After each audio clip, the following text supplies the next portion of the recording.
Good afternoon. This is the 38th CALLERLAB Convention here in Las Vegas, Nevada.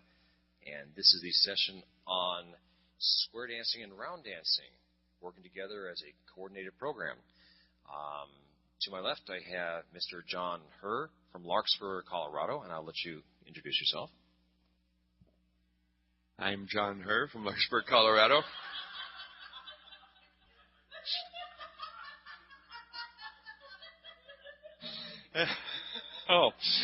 And my wife, Karen, and we've taught for about 22, 23 years, and we're currently vice chairman of Ron and Georgine.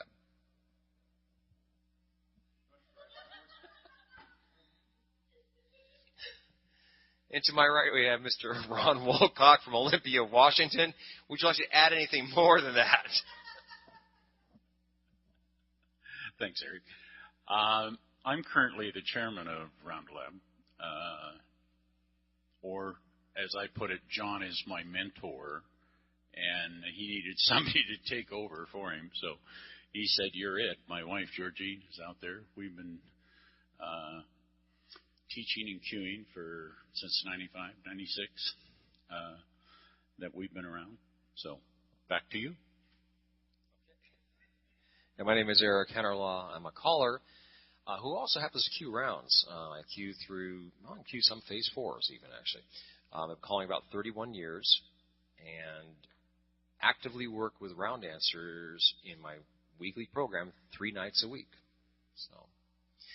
So we were asked to do this session to talk about round dancing and square dancing and how they integrate together in your programs and some of the issues and concerns and ways that we can make it work even better. Some of you out here are cuers and some of you are callers. So who are cuers here in the audience? Cure. Anybody here who are callers? Who are callers in the audience? Yeah, you're both sides? Okay, all right. Yeah, all right. I'm just curious. Okay, so round dancing and square dancing have been together for many, many, many years. If you go back probably to the 50s, I'm going to guess, some of the earliest round dances, Hot Lips, 1957, and we still dance that dance. And it came as a form of cued ballroom dancing, right? So it's cued ballroom dancing, and so it's very complementary to square dancing. We all know what square dancing is and round dancing, and they seem to fit together in a lot of programs. You see square dancing and round dancing together. That doesn't mean they always work well together, or there might be some issues among the dancers or the callers and the cuers, but you do often see them together. And so in this session, we want to talk a little bit about that, about how the best, why it's good to have rounds and squares together, and sometimes when it might not be good to have them together, how to best have them together in a program, and look at some of the issues that come up both with the cuers and callers and with the dancers and their relationship with the square dancing and the round dancing. That's a lot of stuff to cover. Did you get all that? Okay. In 45 minutes. We'll try to make this quick. So being the caller representative on this panel here, I can tell you that a little bit of background. I work with Cuers. It was originally 1 night a week, and now I work with them 3 nights a week. And the other 2 nights because I brought them in. I said, I want round dancing as part of the program in my square dance program. And one of them was an A2 group, and we brought in a round dance cuer who cues there. And one is one of my other plus groups, because one of my plus groups had round dancing, and so my other plus group, I said, we should have round dancing. And we brought in a cuer for that. He teaches lessons ahead of time, and we cue throughout the evening. These have all been very successful generally. I say generally. There have been a couple little bumps in the road there, but generally very successful. And I'm a big proponent of round dancing as a caller for a couple of reasons. One, I had my very first square dance club in 1980 required that I learn how to cue rounds. I had to cue rounds for this plus club that I call for every week. And I didn't know how to cue rounds, so I went to my local round dance cuer as a friend. She taught me how to cue phase 2 rounds. I learned how to cue phase 2 rounds. And I could dance phase 2. And, it's pretty simple stuff. And they're all pretty straightforward. I learned the round of the month. And every month I cued the round, got it, cued it, and taught it to showed it to my club members. And we did it every month. That went on for many, many years. And when that club ended up disbanding 10 years ago, my round dance cueing kind of stopped at that point. And I could cue and dance the phase 2 rounds, but they didn't really excite me a whole lot. And to be honest with you, after a while of doing it for 20 years, it didn't really turn my crank. So in the last 5 or 6 years, I got another club, and they had round dancing already built into the program.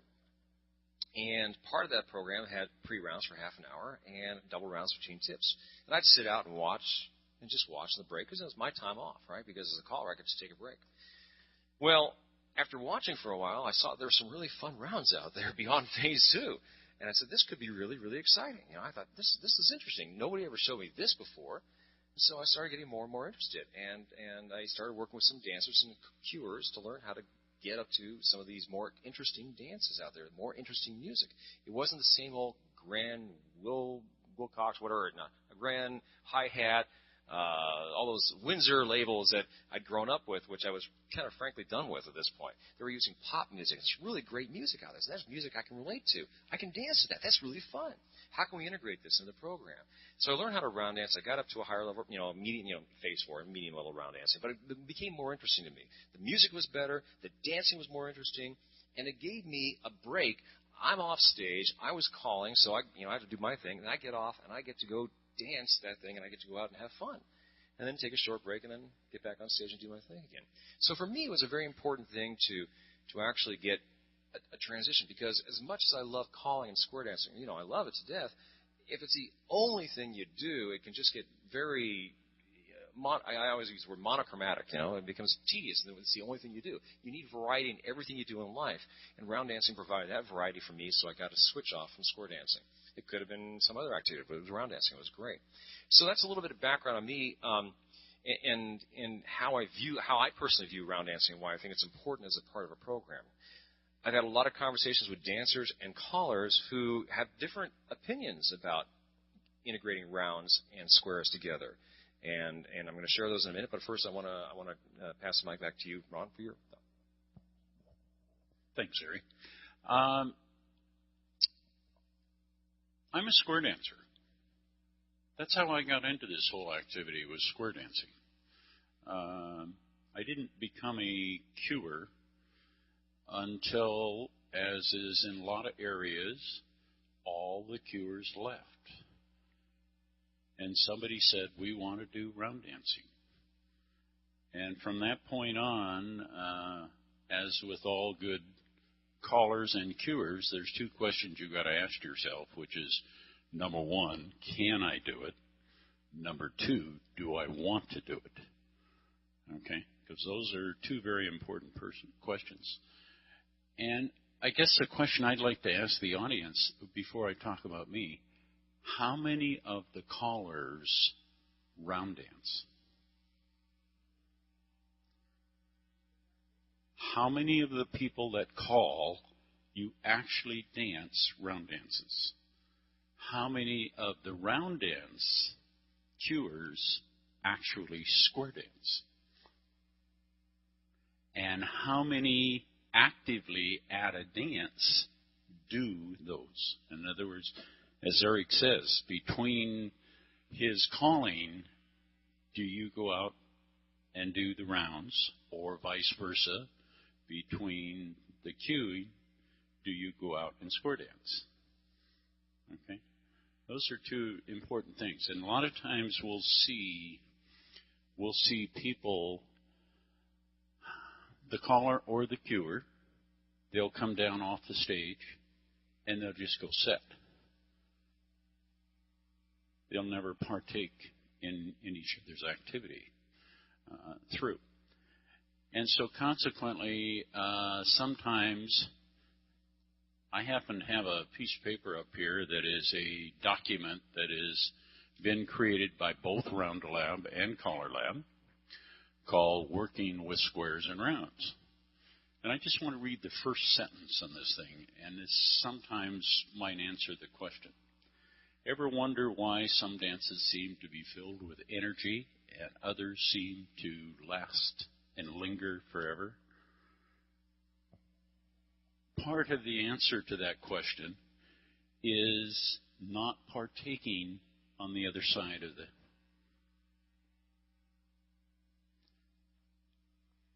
We need to be actively supporting each other, okay, as we go through, to be able to come down off and show the enthusiasm to work. there's certainly a lot of other pieces that work in this, and we'll touch on them a little bit further.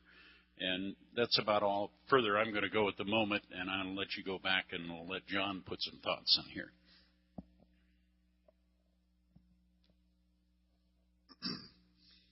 One of my first thoughts is, and Karen told me this, that Herb Egender always, and some of you remember him, he's one of the great callers and cuers in our country.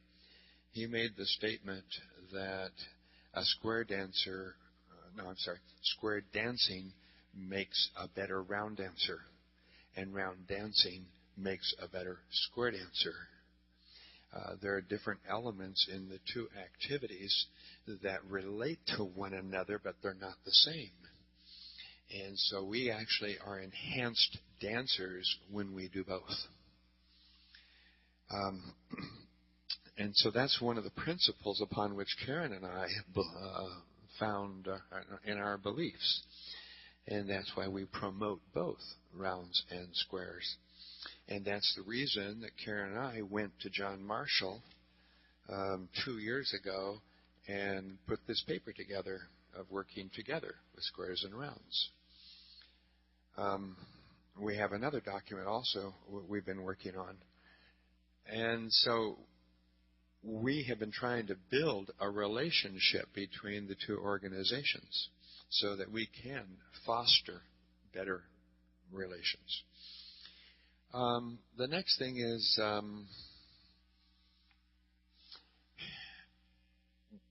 relative to working together. I have a positive and I have a negative. I think I'll deal with the negative first. Okay? Have any of you ever had a really bad experience with the other? If you're a cuer with the caller, if you're a caller with a cuer?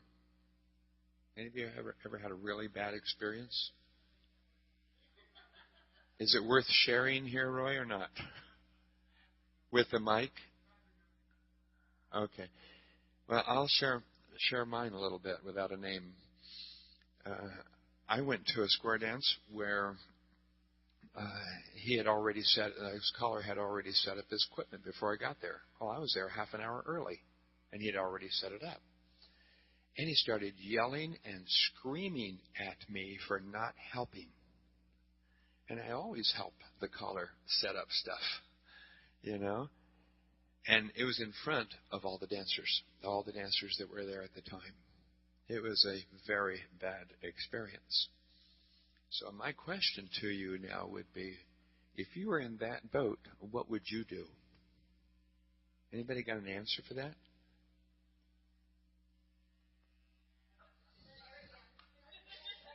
Oh.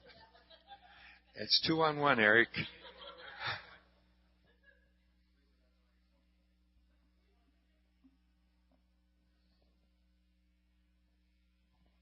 Roy Gotta from New Jersey, cuer, married to a caller.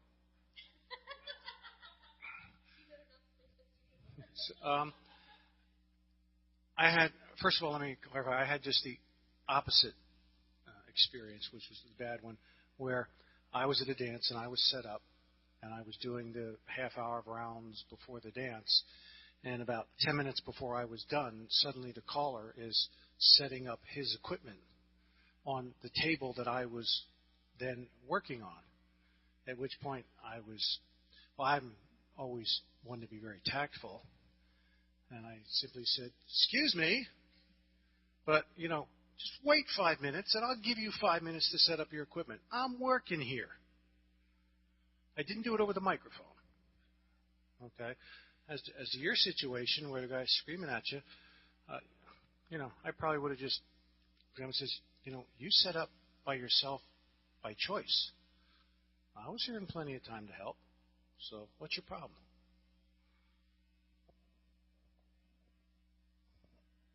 Okay, what I did was I just let it go. Okay? And, of course, I'm pretty upset, but I let it go. And then every time I got a phone call from a club, and I queue for about at least 10 clubs, and when I get a call, I say, "Who am I working with?" And I said, "I would rather work with someone else." Didn't need to give any details. I just said, Is there someone else I could work with? Well, it took over a year before that word got back to him. Okay? He finally heard from somebody that I was no longer taking dances with him. And he called me and asked me what the problem was, and I told him. And he apologized. So when it comes to working with one another, sometimes it can be very, very difficult. But there are solutions that we can do to make this relationship work. I took a lot of notes here when I was getting prepared for this seminar today, and you jump ahead right down, lower down on my list here, but down the list. What the dancers want to see. They want to see callers and cuers that are happy. No drama, no sour faces. I'm right. This is what I already had written here. Happiness from the stage gets projected from the stage to the dancers to have fun. We're up here happy, having a good time, so the dancers can have a good time. If we're having a fight and it's visible, this is not furthering the dancers' goals of having a good time. So I would have done probably the same thing, probably exactly the same thing you did, which is to say, let it roll off and just, I got to do my job because that's what I'm there to do, my job, to get through it. I'll go home and I'll probably go home and vent to my wife and be steaming at that point. But you know, but my job. Oh yeah, that's right. But my job is to make sure those dancers have a good time because that's what I'm paid to do. And, you know, I've got to do my job because I want to get hired back because I'm a good cuer or caller or whatever I'm doing. Now, later I might have an issue, a private issue with the other person on the side. But the dancers are paying you to make them happy. And they're not paying you to see a fight or something bad go down on stage. They're not paying you for that at all. All right? So if something bad happens, you've got to figure out a way really quickly to make it move on so everybody's happy. So I can't emphasize that enough. I've worked with a cuer who we worked with together for quite a while, and although he did a fairly decent job cueing, he kind of had a terse relationship with the floor, and then immediately when he was off microphone, off that, he would do nothing but complain to me about a lot of issues with the floor, sometimes about me, all that stuff. We no longer work together because I finally decided this was not a positive, reinforcing environment for either one of us. If he was not happy being here, he wasn't happy cueing to the dancers, wasn't happy with my dances as I had them, I thought we need to have fun. That's the whole point. I don't care what we're doing. We're going to create fun. This is an A2 workshop too. We need to create fun, and if this isn't happening with this person, then maybe we're not meant to work together. So we didn't have any incidents in front of anybody. But we had some discussion on the side, and so we decided to move on. Do you want to add anything to that? No, other than in both instances, you guys are talking about two people, okay? One a caller and one a cuer going through. Whereas the people that are out there that call and cue, they may or may not have these issues, to work through. Or if you are a caller and you are working, caller and cuer, and you are working with a cuer, I can see where these issues happen. And yet, remember, we need to be a team. We need to present one face forward. Okay? May only be one person doing it, maybe two people doing it, but as far as the dancers are concerned, there's only one that's out there that's working as a team. Okay? All right. It's very, very important to know as a team you're working together. And with that, you want to I like to get to know the cuer I'm working with, at least to the point where I can call him by name on the stage. Hey, you, remember? Yeah. Not only know the name, but maybe a little bit something about the cuer so that we have some kind of friendly relationship, because I want to be able to, even if we only just met each other, be able to act as if we're old friends and known each other a long time. We want to have that kind of exchange on stage because that's the old friend thing. We're having a good time. We're old friends. We're going to have a good time with them. We're going to project that together. So I want to get to a couple of specific things. If the caller is going to set up the sound for the dance, be there not only before the pre-round start, but usually at least 20 minutes before the pre-round starts to set up. Usually I want to have sound set up 15 minutes before pre-rounds because a lot of our cuers in our area start the pre-rounds 15 minutes ahead of time. they'll start that for the high-level rounds. They'll do the phase 6s and 5s ahead of time before the pre-rounds start. And so I want to get there ahead of time so that I get all the sound set up. So it's very important to be there in time for that. Never let that miscommunication go down between the caller and the cuer about who's setting up sound. And if you're like me, where I use laptops only, I can make sure that cuer has digital music because I don't have a turntable. It doesn't exist in my life anymore. Here's a weird one, and this one is more of my sensitivity to cuers than callers. How many times have you heard someone say, okay, the dance is Saturday night. Yeah, it's Saturday night. It's over. Where is it? Over at the Grange Hall. What time is it? 7:30 for pre-rounds. The dance starts at 8. You heard that phrase? Now, what do you hear out of that phrase? What I hear is there's pre-rounds and then there's the dance, as if the round dancing wasn't dancing, And what they mean is the squares start at 8. So this isn't, since most of you are cuers, so I'm preaching to the choir here, but what I would talk to callers about is changing just that small phrasing. Pre-rounds are 7:30. The squares start at 8. But I get a lot of the dance starts at 8 o'clock, that kind of thing. So it's a sensitivity that I have that I've learned over time. Just kind of give respect for both forms of the dance there. Do you want to talk about the kinds of dances you do in between the squares and how we program that? Yeah, okay. One of the other pieces that Eric's alluded to, but it really is the most important piece, and that's the communication piece. Communicating who's going to do the equipment, who's going to set up this. I don't know how many times you may or may not come into a dance and discover, oh, it's a theme dance. Huh? Did anyone bother to tell you it was a theme dance? Or tell the caller it was a theme dance. Okay? In my particular area, we do a 2x2. 2x2 means 2 rounds, or a tip and a square, tip and a singing, and then 2 rounds in between. A lot of cases some cases they do 1 between. So consequently, in my particular area, in our northwest area, we do all, I guess, which would be labeled square dance rounds, which are phase 2 rounds. We usually have a phase 2 waltz, and we usually have a phase 2 two-step. Okay? In the pre-rounds, we will do the 3s, 4s, and 5s. Most of the time, we don't do 5s because we don't have too many dancers in our area that are at that level going through. But at the same time, and again, the communication, and I don't know if you're going to talk about it, which is the overall program and the working with the caller. They have a certain repertoire that they use in order to raise the excitement of the crowd and maybe dip a little bit and keep it going. Okay? Well, as I'm doing pre-rounds, and I know I've talked to John about this, and he does the same thing. We may start off at a very low excitement level, and we try to finish the pre-rounds at a very high excitement level in order for the square dance part to start off at a pretty high level, because that's what he wants to do.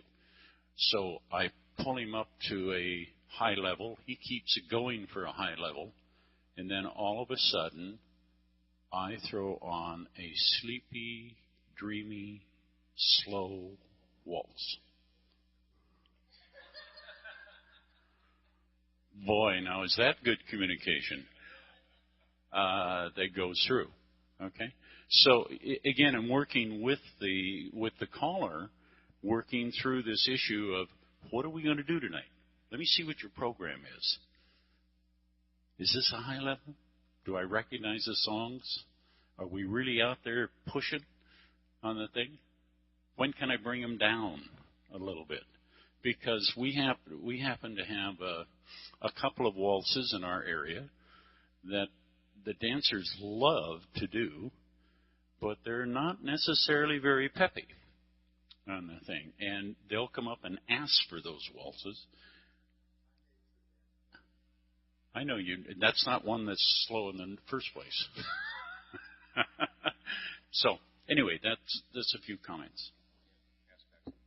I just want to add on to that, though, that what he's hitting there is a very crucial thing, that when the caller, especially if the caller is doing some tip and just ends up on a wild note with a great rousing singing call, the last thing you want to have is that really downer, slow two-step coming right after that. And I've had that happen to you before, and thank you for bringing the crowd to crashing down, you know.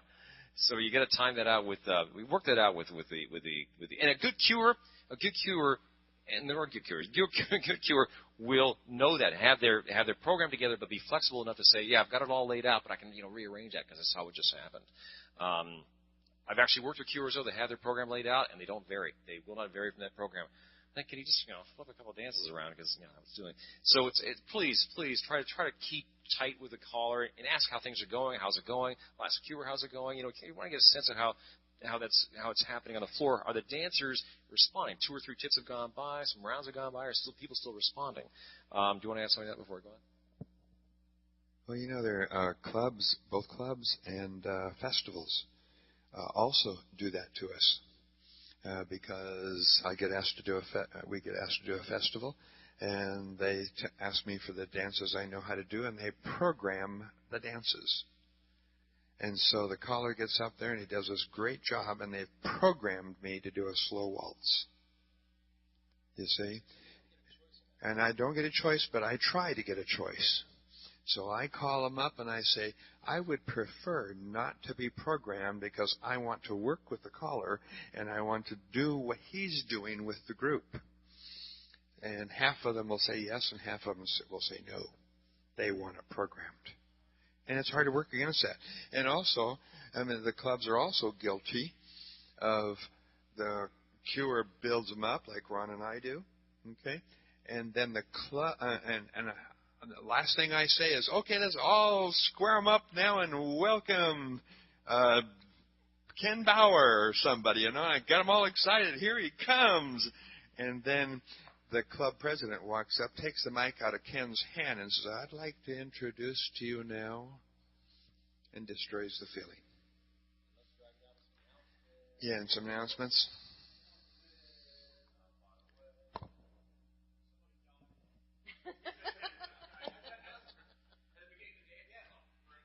Elmer Claycomb from Custer, South Dakota. I still have to work on that because I was in Prescott, Arizona for the last 20 years. Number one is I notice how few people are in this session, and I know several of the callers are ones that cue rounds as well and are very committed round dancers as well. And is this the first time they've had a session like this at CALLERLAB? Okay. Critique sheet. They need to have more of them. And then really my question is, in the round dance cure training sessions and like, do they deal with the same things you guys are talking about of the coordination with the callers? And in any of the caller programs, do they deal with it? Because I haven't been involved in either one that ever talked about it, but the things that you're talking about are really bug me, or I just realize how important it is for the caller and the cuer to work together to make the program work well. Karen Herr, and I can answer that. We run a school, a round dance school, round dance leader school, and part of our curriculum, in fact, it's not just part of our curriculum, but part of RoundLab's curriculum that is there. It is working with the squares together, and so we teach that in our class for our new leaders. Plus, secondly, I have done education for RoundLab. I don't know how many times, and Georgine has done it also. We always include, because we invite the callers, the chairman of CALLERLAB, to come to RoundLab, but we ask them to present. So I remember one very distinctive session that RoundLab had was when Tony Oxidine was chairman of CALLERLAB, and he came and presented. And that's where we learned about this little curvy thing, and we all, as round dance leaders, went, it's kind of like eye-opening. And I know that has been implemented many times. And so I know this is our third CALLERLAB, and this is the first time that we've seen any kind of session like this in the 3 years we've been here. So I'm hoping, and like John says, John Marshall and John and I sat down, and we really believed that we needed to create a working organization together, not just CALLERLAB and RoundLab, but to make this movement continue, we needed to bring the two back together again. They once were, and now we need to bring them back. So to answer your question, I think it's beginning again. Is it totally there? Far from it, but I think we're making the baby steps there. Thank you, Karen. Oh, I'm sorry.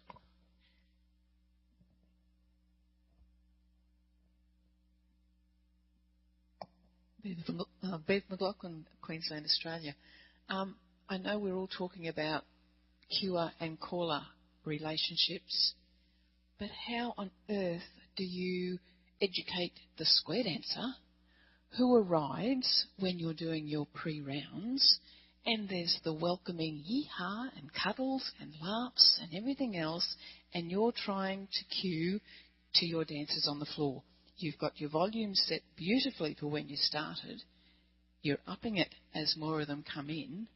And I know for a fact that you can't stop the dance and say, would you lot be quiet?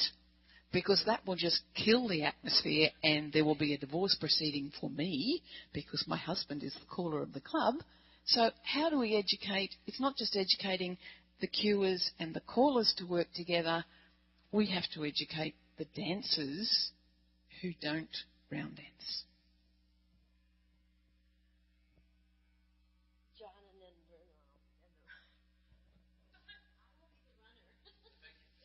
Now, whose job do you think it is to solve that problem?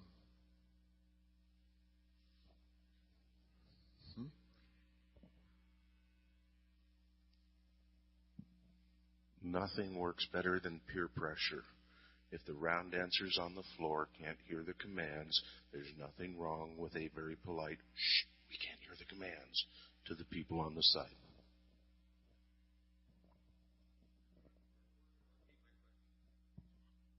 whose responsibility is it? Now, I know we have an opinion. I'll try and answer both questions, at least the way we handle it. Oh, sorry, Roy Gata, New Jersey. If I'm getting the abundance of noise, which usually happens or will happen, a very good response, whether it's true or not, because the dancers really don't know what's going on, is when I finish whatever round I'm on that I was struggling to because of the noise, I'll say, excuse me for just a minute, everybody.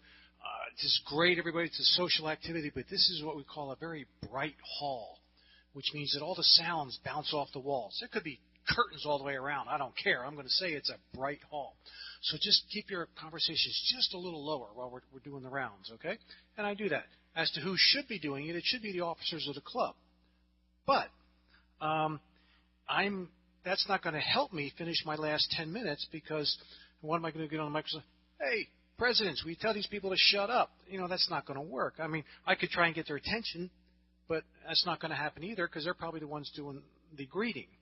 So you have to kind of find a medium.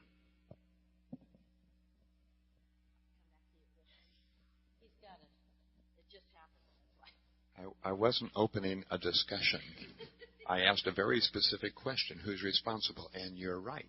The answer is it's the club. Okay? Now, the next question, which you've already answered, is what things we can do to help that situation. And nobody has yet mentioned that we can go and talk to the club and have them work it out. Not that necessarily that night, but the club needs to solve the problem over time, whatever it takes. Okay? In the meantime, there are things that we can do, and that was excellent, okay? But we do not want to insult anybody in that room. This is my own bias, Karen Herr again, I think it's education. It's education for teaching. Herb Eggener was my instructor. So I was taught by a very excellent person. But Erna was the finger behind Herb, and she taught us etiquette. she taught us round dance etiquette, she taught us square dance etiquette. And I'm wondering how much of that is being taught on a regular basis at this time. Elmer Claycomb, and so often I'm the other side of the coin. I call squares, let's call me 80% square dance caller, 20% round dance cuer, just so that I am sure that there's a round dance program when there are not round dance cuers there. And I love to do rounds because that's the only time I get to dance so much of the time, and I get to dance with my wife that way. I have to call a dance that everyone can hear every word over all of their noise out on the floor, over any round dancers who are over on the side of the floor talking, the club officers who are over on the side talking, and I figure my responsibility is to have a sound system that can compete with that. It's part of what has to be done. When I do a dance, I just assume the round dance cuer used my sound system because I know I can make that sound system cover the hall adequately. Many round dance cuers have a good sound system for what they normally do, but it has problems competing with that background sound. There is no way I will tell people to be quiet or drop their exuberance. I suppose maybe one of the worst experiences I've had is where the round dance cuer has told the people to be quiet because the round dancers can't hear them. I know what their point is. I've been out there when I couldn't hear when I'm dancing, and I just assumed it was quiet. I'll usually more likely go up and talk to the round dance cuer and say, hey, you need a little more volume. If you got problems, just hook over into my set because I've got bigger speakers. I've got it set up differently. But I say it's a different way of looking at it because I don't want to do anything to reduce the enthusiasm, the social networking, all those things that go on at the same time. And sometimes I really would like to say, be quiet, but it's part of what's going on unless it gets completely out of hand.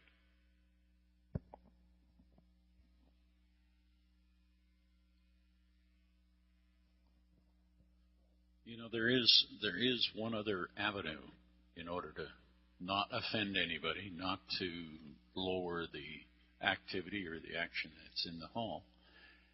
And we have to be fortunate enough that we own our own hall. The square dancers own our own hall. We have the speakers are installed. We have a sound system in there already. All we have to do is walk in and plug in, which is tremendous. Don't have to carry the speakers or anything. But that also includes a hearing enhancement system. And the hall provides receivers for that hearing enhancement system that people can use. And if you're having a real problem or if somebody comes up to you and approaches you for a real problem and the club has not worked on the problem, and sometimes the club has an issue with that because they get visitors coming in and sometimes on travels and sometimes they can't control those visitors that are coming in on the thing. Just tell somebody, I tell you what, why don't we have you use the hearing enhancement? Then you got a speaker right in your ear on the thing, and we don't have to address it any other problem. Okay? Okay. I wish you had been at my dance the other night so you could see what out of hand means. Okay? There are times when it gets out of hand. And I'm working with the caller's equipment, and there is, if I were to turn it up over them, I can't continue this sentence, okay? It would be absolutely ridiculous, okay? There are times when it's that bad. And normally I've never had to deal with that, but there are times. And so you need to realize that the education between you as a leader and the club must be there. I mean, if you have perfect, that's wonderful. And if you want to supply hearing aid systems to everybody in the room, that's okay.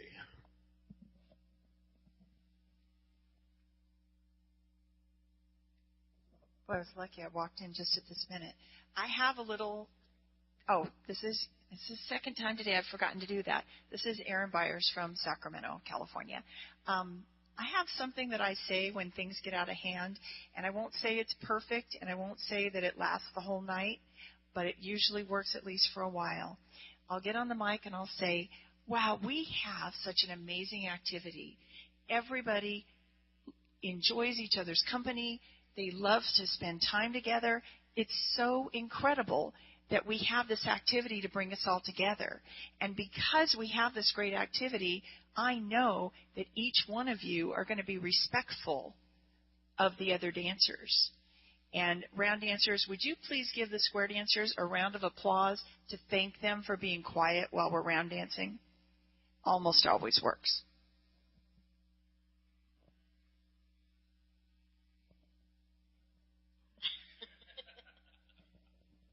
Okay, the good, interesting ideas out there. So my thought on this, I'll give you from a caller standpoint, and remember, I'm not queuing the rounds. I'll give you probably a different opinion than everybody else has out here. My thought is, so let's say it's the last 10 minutes of pre-rounds before the squares start, right? And people are walking in the door, and it's starting more and more commotion because people are coming in, they're happy, they're talking, they're hugging, they're doing all that stuff, right? Guess what? They're all having a good time. They're having a good time. They're having fun. Now, the round dancers might have some issue with that. If they can't hear you in the back of the hall, you may have to make adjustments for the sound as much as practical for that last 10 minutes. But my bigger thought is people are walking in the door paying money to have a good time. The round dancers are not going to blame you. They didn't hear. They're going to blame the other dancers if they couldn't hear. You're doing your job as best you can. They're going to have to take it back to their club officers to come back and police that issue about people coming in and being respectful about noise. But as a caller or cuer, my thought would be, this is just my thought, would be that we just keep going forward. Just keep going forward, providing a good time, showing them having fun, and they're either going to hear the last 10 minutes of those rounds or they're going to struggle with it, in which case somebody might come to you and say, listen, you need to do something because I can't hear you in the back. I can't hear the cues. And you might have to address that at that point, but I might just let it go. And the same thing would go with square dancers who, if there's this commotion going back there, and I'm calling squares, and there's commotion, something else is going on, I'll adjust the sound as much as practical, but if they still have an issue, I'll just say move your squares closer or whatever you got to do because I'm not your babysitter. I'm not going to enforce my rules of etiquette on what I think they should be for everybody else. You're here to have a good time. You paid your money, and I'm going to give you a good time as much as this room will allow me to give. So I would go that's how I'd approach it from my standpoint. But it's a good question because it's a delicate question. How do you deal with anybody who's an inappropriate dancer out there for any reason whatsoever? How much responsibility do we take? How much responsibility do we put back on the club? Or in one of my cases, I have a caller-run workshop, so I guess I am the president. So it comes back to me anyway, right? I don't have too to deal with it. But you brought up a good question about the sound system. Can I change tactics on the sound system right here? Sound is a very big thing in my life. I love music. I love good sound. I love that. What's really important to me, and for me as a caller, is to work with a cuer who works with compatible sound interests. I'm not talking about sound systems, but sound interests. I don't use a yak stack. These are yak stacks here. I use bigger speakers with two-way speakers with more robust sound in them. And I don't mind doing it. It's good. It gives a sound that I want. I want to work with a cuer who's willing to work on that level, who will say, yeah, that's fine. I will plug in, and I will plug into my sound system. You can have your turntable or whatever and plug into my sound system and work through that. Because I don't want to have a great, robust sound system that's getting a really full-quality sound to a large dance out there, and then flip to the cuer who's going to be doing the round between tip and have a yak stack sitting up here, a half yak stack sitting up here on the stage, coming out of a micro 75, feeding right up there. Because the sound is like AM radio to FM radio. You know what I'm saying? There's a whole huge difference in sound there. So I want to make sure that cuer is going to be working with me and say, yeah, let's work the sound thing together. If I was a caller to use a yak stack all the time, then I have no problem if you want to use a yak stack too, because the sound is compatible. But I really want to have a sound system that's compatible for the dance we're giving out of it. Otherwise, it looks like a huge switch between whoa, whoa, whoa, whoa, whoa, down, ding, ding, ding, ding, ding, like this. And you want to have that kind of transition be as smooth as possible for the sound. That's my thought on that. Have you guys had any issues with sound at all between the caller and you? Again, Ron Woolcock. Our hall, of course, is built-in, so we all use the same speakers. However, I jump over across the hill and I go to Spokane at Western Dance Center. They don't necessarily use the same speakers, or they have a different system set up to where the caller's on one side of the stage and the cuers on the other side of the stage, and you flip switches and do that. We don't do that in our hall. We generally, the caller and the cuer both plug into the same piece of equipment and the same speaker system. But I certainly agree with you that it should be equal on the sound system coming out for the squares or coming out for the rounds on the thing. I'm in agreement with you. I don't want a wimpy sound on either side. I would like to have a robust sound in both places. I do not like yak stacks. I don't use them. If I could get away from Hilton equipment, I probably would leave Hilton equipment also, because there's different equipment out there that is of equal or better sounding on the thing going through. But that's a different discussion. Okay, we're almost. There's a caller at this convention. I had to chuckle when you brought this up, because I worked with him one night, and I walked around the room to sound his equipment for him. Okay? And I went out and I said, "It's great everywhere except right over here. There's a real dead spot. I can't hear you here." And he looked me straight in the eye and says, "It's perfect." Now, I don't know if there's any other callers that have an ego like that,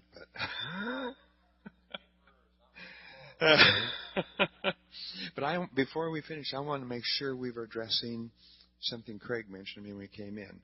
You came here for a reason. Greg Anderson, Colorado Springs. I'm very much aware that round dance cuers attempt to work with the caller and pick selections that fit the level of excitement, energy, whatever that the caller is using. My home club, I do both. And the cuer in me says, "I'm going to do these. I have no idea what to put together with what you're doing next."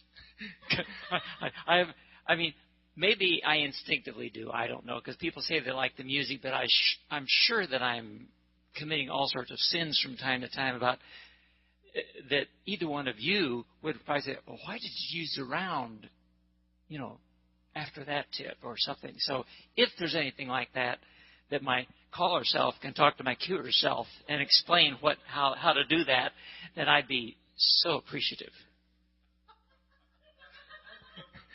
They have the challenge. Ron, go for it. Well, number one, you have to talk out of both sides of your mouth, number one. But as a caller, you know what you want with your program. You should know what level you want to create and what excitement and when you want to create that, when you want to let it to subside a little bit, and when you want to bring it back up, if at all, on the thing. Therefore, your challenge would be to tell yourself, let me listen to my rounds that I have. Am I going to do all two steps?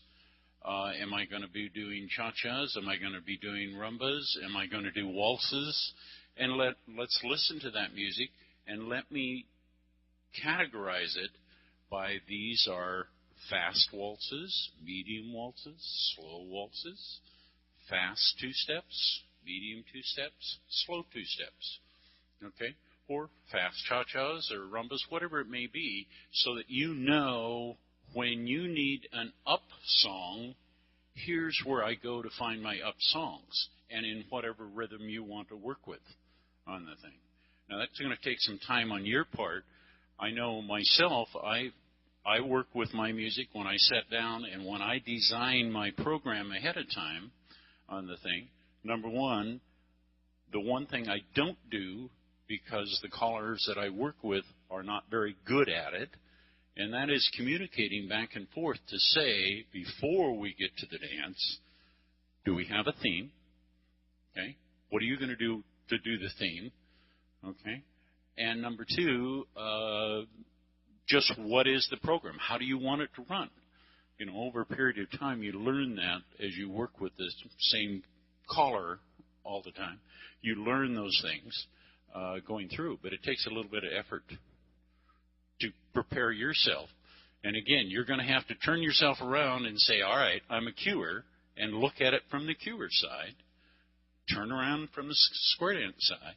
Look at it from the square dance side.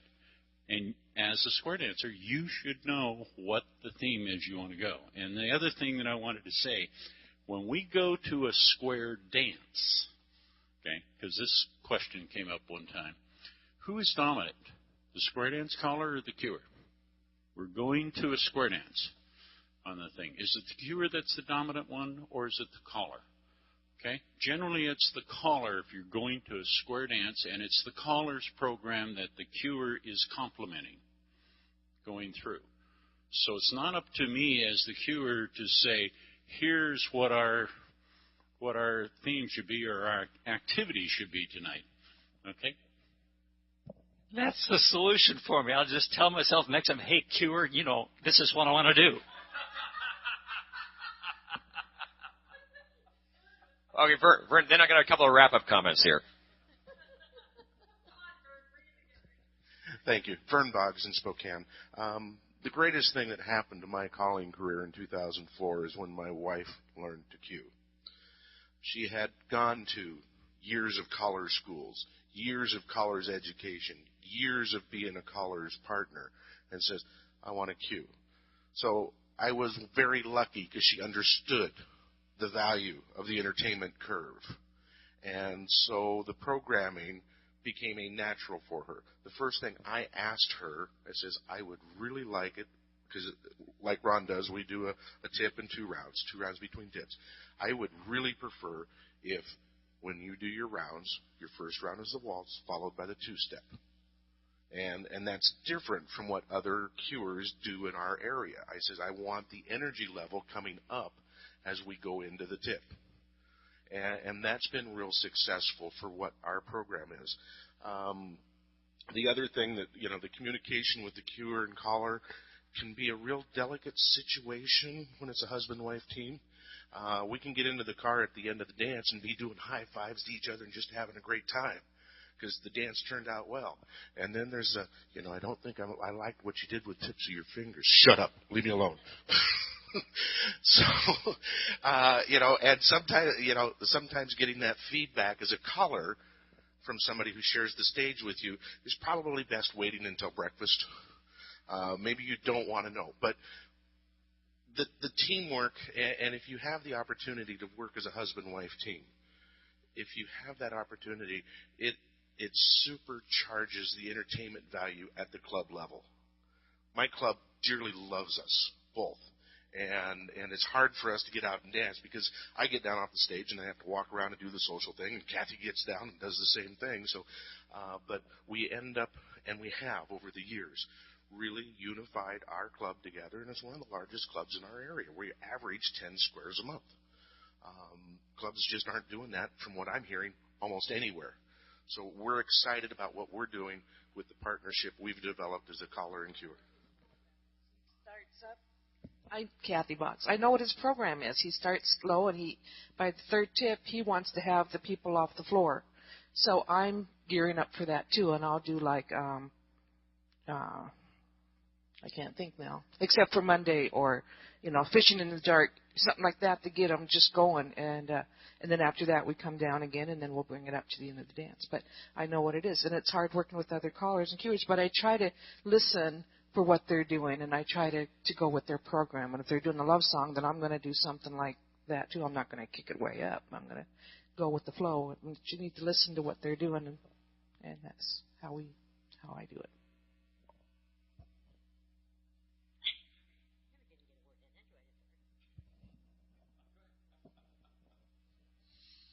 I think we're about round. Okay. I just want to encourage you to go look this up on your website. The name of it is Working with Squares and Rounds. There's a lot of stuff in here.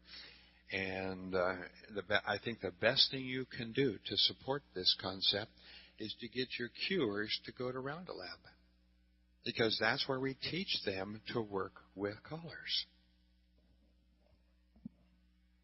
All right. And, okay, just a couple of last comments I want to make before we wrap up today. As a caller, as I said, I enjoy working with cuers on the stage. Here's something I don't like with cuers. If I use a pattern record like Last Night Shaw or Black Horse on a Cherry Tree and have a great pattern tip with that, and then have a singing call, and the cuer gets up and says, well, we'll just do the Last Night Shaw around, cha-cha right there. Don't do that. I just used that music for the square dancing. Pick something else. Well, I already had it in my program. Well, I'm sorry. I didn't know that, So the whole thing there, don't do the same piece of music. Here's the other one. I'll get up and I'll do a singing call because we all know whatever the song is because we know the original song, and so we'll do it. And the cuer says, well, I have that as a round dance. Of course, they'll put it on as a round dance, the original music with the original artist doing it. How does that make the caller look? Unless you're Tony Oxendine, you probably don't sound as good as the original artist doing that song. So I just did whatever song. I might have sounded okay doing it, and then you just put on the original artist, and you're going to do the round dance to it. That doesn't make me look very good. So I ask you not to do that, to think of that. And I've had this conversation with some of my local cuers about that. It's great. Just, somewhere else in the program, okay? Yeah, exactly. After the pre-rounds and before the squares start, not before the dance starts, before the squares starts, really important for the caller, of course, to acknowledge the round dance cure. This probably happens in most of your dances anyway. It's really important to acknowledge the cure. And it would be nice if the cure, as it introduces the caller, and say, not only square up, but here's, so-and-so. At the end of the dance, always make sure the caller acknowledges the cure, because as a caller, I get plenty of acknowledgement from the president, from the club. They all come and say, well, great job, and all that. That's great. I like that. But I want to make sure the cure is acknowledged and thanking the cure for doing their job. In fact, in one of my clubs, this is kind of funny. In one of my clubs, the cure, the last round before the last tip, he's wrapped up the last round. He leaves. He doesn't dance the last tip. He packs up his equipment. So he's packing as he's. Well, no, that's okay. It's okay. It works out for this. It's my regular weekly club. He's packing up his laptop. What? Well, no, it's okay in this case. Trust me, it is. So he's packing his stuff up, and as he's leaving, actually, I'm in the middle of a singing call, too, usually at that point. The whole square stops and yells out there, good night, George, good night, George. So the whole floor just stops and says, good night to me. I says, good night to everybody, and he leaves and walks out the door, which I'm okay with because we're kind of like a family in that club. It works okay. But it's very important because they all recognize them, and I don't want the curers to be treated like, they're often treated like second-class leaders in this activity, and I don't like to see that, and I really want to make sure that they're acknowledged both in the beginning and at the end for the role they play in making the whole program what it is, and that everybody has a good time. So, one more comment. You just touched on one thing. Number one, we teach, and our whole thing is you don't leave and you don't pack up during the middle of the last tip. That's a no-no. Okay, but no, you mentioned one other thing, and I think it needs to come out more often. In our area, we have a lot of clubs, and in some cases, I queue for two different clubs, and they have one caller each, for them. But how much does the caller and the queuer work as advisors and work with that club versus being hired help? And in a lot of cases, the two callers are, quote, hired help. Therefore, I will stay out of the club activities. I don't advise them. I don't give them any information. I totally stay away from them. Whereas we've always taken the tack that as a club queuer, we want to give the club advise them in any way that we can or help them in any way that we can, which is, again, this team issue stuff. Thank you. Thank you very much. Are there any other final comments from anybody out here before we take the break for dinner? One more.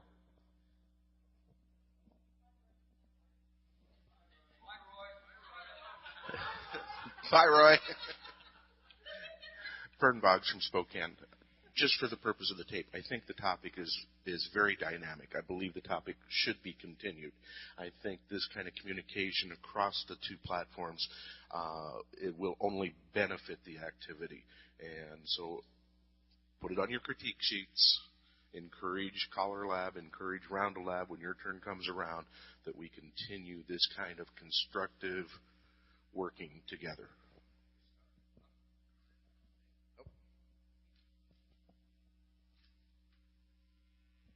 Meg Ferguson from Saratoga, California. Along those same lines on the critique sheet, John did an excellent session on learning how to cue. And there was another lady there, what was her name? On learning how to do contras.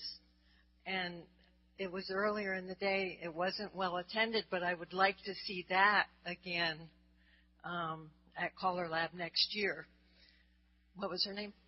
Susan Morris, right. And both of you were excellent. And unfortunately, it was opposite the Callers Partners meeting, and often Callers Partners become Cuers. So I would like to see it also scheduled not opposite a partners meeting. Thank you.